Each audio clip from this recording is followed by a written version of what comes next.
This is the ABR Sports Show.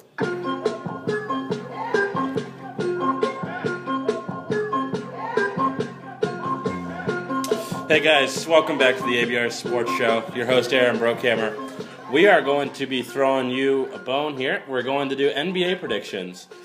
We're going to break this down into basically three sections here. We got myself, host Aaron Brookhammer, with me. We got Brent Primus, my co-host, and we also have NBA specialist Ryan Thiessen here in the building. As I said, we're going to break this into three sections. We're going to give our predictions on each division. We're going to break it from the Eastern Conference and then the Western Conference, and then at the third segment, we're going to do our playoff predictions, some awards, a little fun segment. Maybe even we'll feature some summer 2014 prediction of signings. Never too early for that. It is not. I know that I want Boston to get some good signings. They will.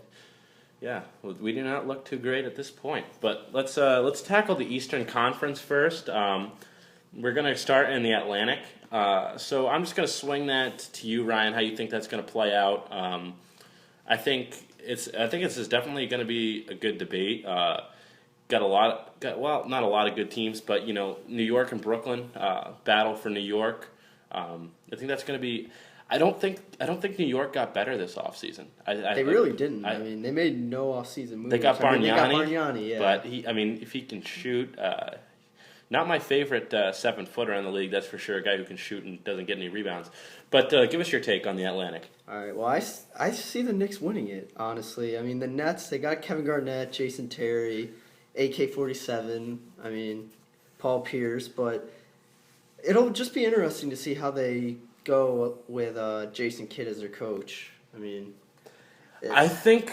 Well, one they have Lawrence Frank there too. No? Yeah, he is an assistant. He's their assistant. So, one, I like that move, and two, I think the veterans are also going to have to play a pivotal role in that.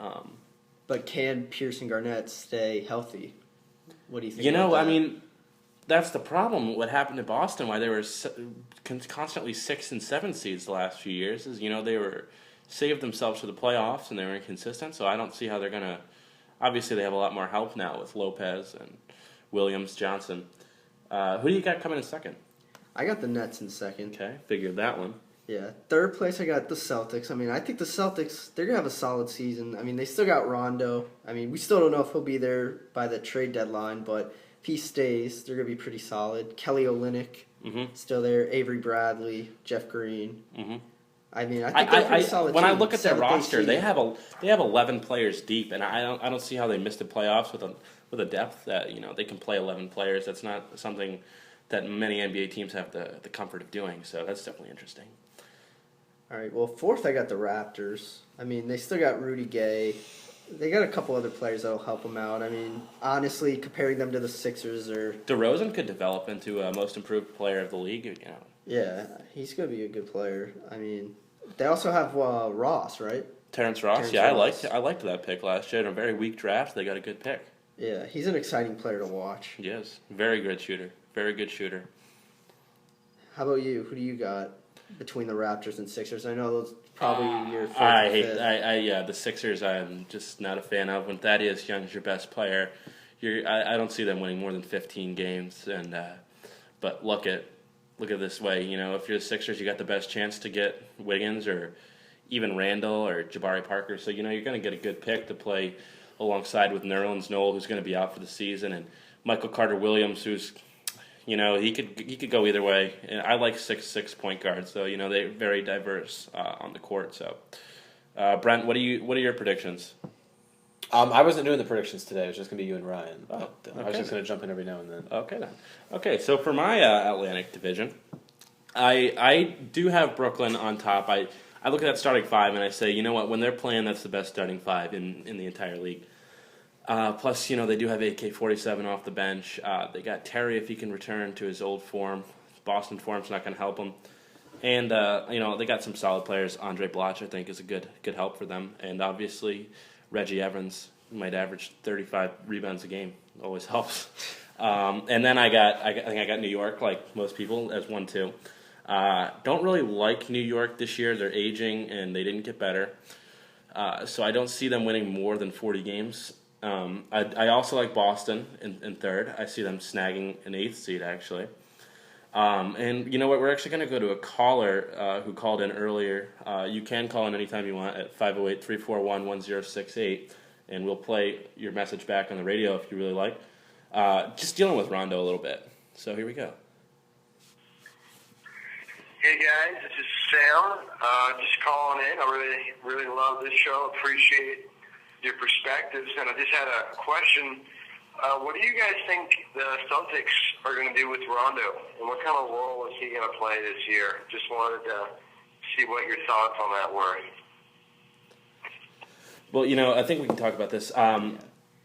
Rondo, when he's playing, is a top 5 point guard in the league, and he helps his team so much.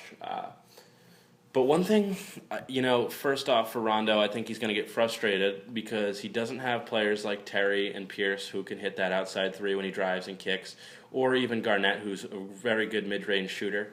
So he's going to have to do more scoring for this team. But I think what the caller meant mostly is if he's going to get traded, and it's all how the Celtics season starts. To me, this Boston team is kind of like. They're trying to explode, but they have still got a piece of the house that they want to keep. They got one room in the entire house that they don't want to destroy. And I say if you're going to blow it up, just do it.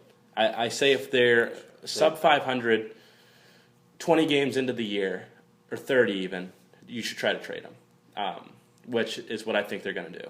In the NBA, to get good again, you really have to tank because then you're going to get a good pick, and you're going to get good eventually. I think we're seeing it kind of now with the Cavaliers. But you can't be this awkward, middle-of-the-road team because they're just going to be mediocre for many, many years instead of just tanking for one bad year, moving on. Mm-hmm. They should trade him, I think, as soon as possible. Well, who do you think his suitors are right now? I definitely like Houston. I definitely like Detroit. No New York Knicks like Carmelo Anthony? I do not see them trading him in division. I thought Detroit all summer, but then they got Jennings. But Jennings is still more of a scoring guard. They could easily move him to the 2, put Billups on the bench. I do like him in Detroit. I like him in Houston. I could see Houston has the young players. They've been moving players to get that third piece. They have obviously acquired Howard this year. And another team I could really see going for him is Dallas, because I see Dallas in that spot where. Well, let's face it. Mark Cuban always thinks his team has a chance to win, and I see them as being a kind of a 500 team, and then trying to make a big move, and maybe trying to go after him. But I really see the Pistons as the strongest goer, as well as the Rockets. Well, you mentioned Brandon Jennings moving him to the 2, Chauncey off the bench. So, would you think that Detroit's going to trade Greg Monroe? You do not trade Greg Monroe no matter what. Who do you think they give up for Rondo? I really don't think you'd have to give up too much. Probably first round pick, if not down the road. I could see them having to probably give up Stuckey, Bynum. Get rid of those contracts. Yeah, that's what Detroit's going to want. And Villanueva. Yeah, Villanueva. Yeah, I could see Boston taking on some contracts for the year and. Tank and get Wiggins. That's the motto for the bottom feeders this year. And then at the end of that Atlantic Division, I also have Toronto. I think they could make a playoff run. I mean, they've shown good strides. Got Tyler Hansborough. Yeah. Your boy out of North Carolina. Yeah.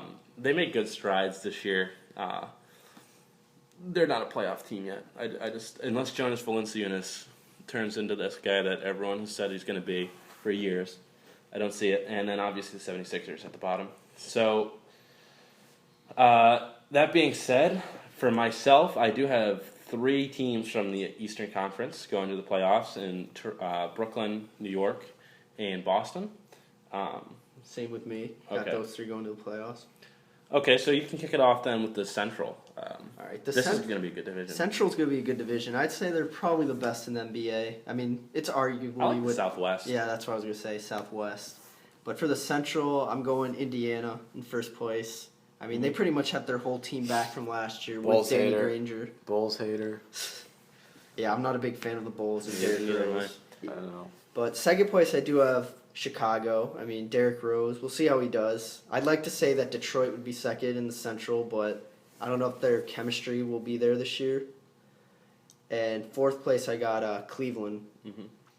and last place Milwaukee. Even though Milwaukee, I mean, they have some talent. O.J. Mayo, Brandon Knight. They could make a run Tobias to the Harris. playoffs. Yeah. No, he's at the Magic now, isn't he? Who? I like Tobias Harris. Is he with the Magic now? I'm not sure. The Central has 4 possible playoff teams. I mean, I have 4. I have playoffs, 4 playoff teams in Central. I have I do have Chicago on top of that division. I know I have Indiana. That's right. I have Indiana, and then Chicago, and then I do have Cleveland. I have Cleveland as a 6th seed in the playoffs. I think the reason I like Cleveland over Detroit is just the potential that Bynum has. I think that ship has sailed. I'm not a fan of aging centers. They don't get better historically. But, the fact that he's still potentially able to get 14 points, 8 rebounds at his worst, if he plays, You think Bennett's going to be better than we do too?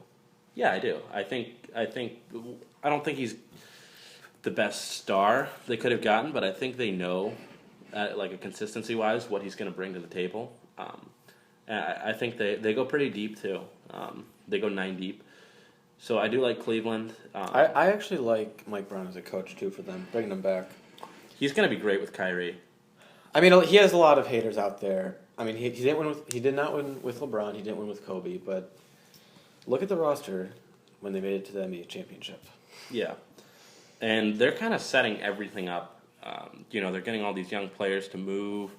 Got a lot of space coming off money-wise. They rehired Mike Brown, and I think you could possibly see a return from LeBron to Cleveland. Mm-hmm. I think a lot of pieces are falling into place for that.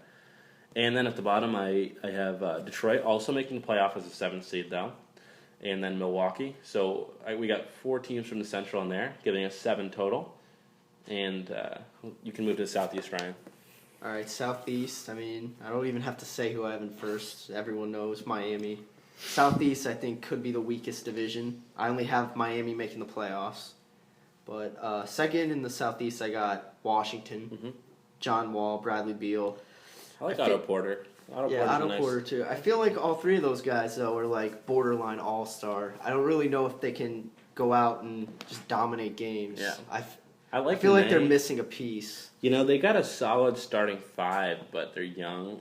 Well, I mean, they're at this weird point when 3 of their starters are very young and explosive, and then they've got 2 guys in the front court, Okafor and Nene, who hold them back like drastically. It's weird to watch that team play because you got guys who really want to get out, shoot, play the fast break, and they've got guys holding them back at this point in their career. So that was kind of a weird move, in my opinion. Okay, so you had Washington second. Who else did you have? 4th place, I have the Bobcats. Mm-hmm. I mean, Cody Zeller, they just drafted. I think that was an awful pick. Yeah. Michael Jordan's just a terrible owner.